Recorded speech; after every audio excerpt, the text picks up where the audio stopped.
Lors de notre dernier café philo de samedi dernier, c'est-à-dire d'hier soir, nous avons beaucoup buté sur la question de la cyclologie et on s'aperçoit à quel point, et c'est l'intérêt d'ailleurs de ces discussions du café philo McDo, parce qu'on prend la température des esprits de notre époque.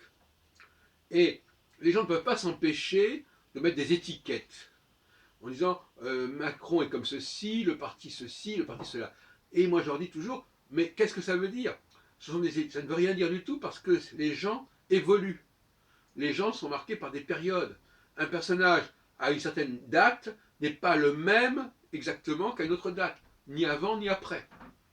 Et ça ne rentre pas encore dans le schéma mental. Bien sûr, empiriquement, on va dire, tiens, maintenant il est comme ça. Mais si on vit évidemment à un moment X, oui, mais si on commence à dire, ce personnage-là, il y a X années, faisait cela, ou disait cela, ou avait dit ceci, ou dit cela, ça ne marche plus parce que, tout simplement, après, ça bouge. Et la crise actuellement par rapport à la politique, c'est quand on dit, ah oui, mais les gens ne respectent pas ce qu'ils ont promis, ne respectent pas ce qu'ils ont dit, ils pratiquent une politique qui n'est pas la leur. C'est une façon, cette crise, elle n'existe que parce que les gens ont tendance à figer les choses. Donc, on ne fige pas les choses, eh bien, les choses apparaissent dans une sorte de fluidité, d'adaptabilité, qui ne pose pas problème. Mais cela dit, comme j'en parlais avec mon ami Guy l'autre jour, qui n'accepte pas d'être filmé d'ailleurs, euh, une chose est de s'adapter, une chose est d'anticiper. S'adapter, ça veut dire on n'a pas prévu, mais les choses arrivent, on s'adapte. Non, la meilleure adaptation, c'est quand on sait que les choses vont changer. Par exemple, quelqu'un on peut s'adapter à l'hiver, avant même que l'hiver ne soit arrivé, ou à l'été avant que l'été ne soit arrivé, ou à la nuit avant que la nuit ne soit arrivée. On est déjà équipé pour. Le fait que de ne faire les choses qu'au dernier moment, parce qu'on n'avait pas prévu, c'est déjà une forme d'adaptation de deuxième degré. La véritable adaptation, c'est la prise de conscience d'une cyclicité qui fait qu'on peut anticiper, se préparer, avoir les structures nécessaires pour gérer des situations successives. Et actuellement, force est de constater qu'on n'est pas équipé sur le plan intellectuel, sur le plan de la science politique. On comprend ce que c'est que le jour et la nuit, on comprend ce que c'est que le cycle des saisons. On a substitué à une véritable connaissance de la cyclicité le système des élections, avec une durée, donc avec une périodicité marquée par la durée des mandats, mais tout ça c'est un leurre, ça n'a aucun sens.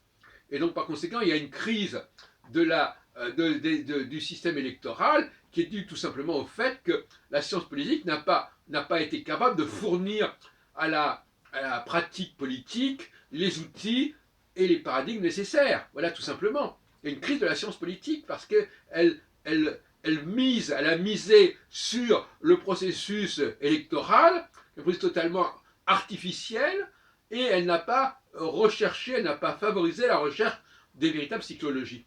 Donc on est persuadé que la cyclicité, ben, c'est nous qui la déterminons. Voilà, on fait des élections, le peuple décide de ce qui va se passer, le système est prévu constitutionnellement pour que les choses prennent un certain temps, pour que chaque mandat... Et puis voilà, et puis on en reste là. Donc c'est un système qui est totalement anti-scientifique et qui n'est pas du... et qui a continué à évoluer depuis le XVIIIe siècle, en dépit du développement des sciences sociales, des sciences humaines, ce qui est un véritable scandale.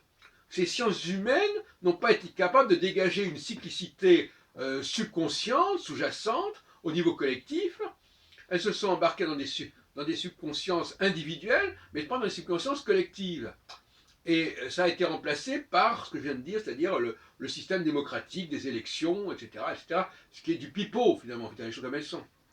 Voilà, donc finalement, quand on discute avec nos amis, vous n'avez qu'à écouter les bandes qui ont été prises à ce sujet, les vidéos, sur notre chaîne de la subconscience, sur YouTube, ben vous verrez que, effectivement, voilà, ils ont énormément de mal, et c'est normal parce qu'ils n'ont pas d'autres repères, ils n'ont pas d'autres alternatives. Ils ont du mal à comprendre pourquoi il y a eu une évolution, pourquoi Mitterrand a changé de position à un moment donné, pourquoi tel homme politique ou tel parti politique a évolué dans un certain sens, et a remis en question ce qu'il avait dit avant, tout ça apparaît comme tout à fait négatif, comme des trahisons, comme un manque de constance, que c'est un scandale que tel parti de gauche mène politique de droite ou inversement, alors qu'en réalité, il y a tout simplement une réalité fondamentale qui est des cyclicités, et que ces cyclicités, quel que soit le parti auquel on appartienne, quelles que soient les prises de position qu'on a prises, eh bien, elles s'imposent à nous à un moment ou un autre, et il vaudrait mieux les anticiper, en connaître le processus, que de les constater après coup et dans l'urgence. Et sans être équipé, sans être préparé correctement.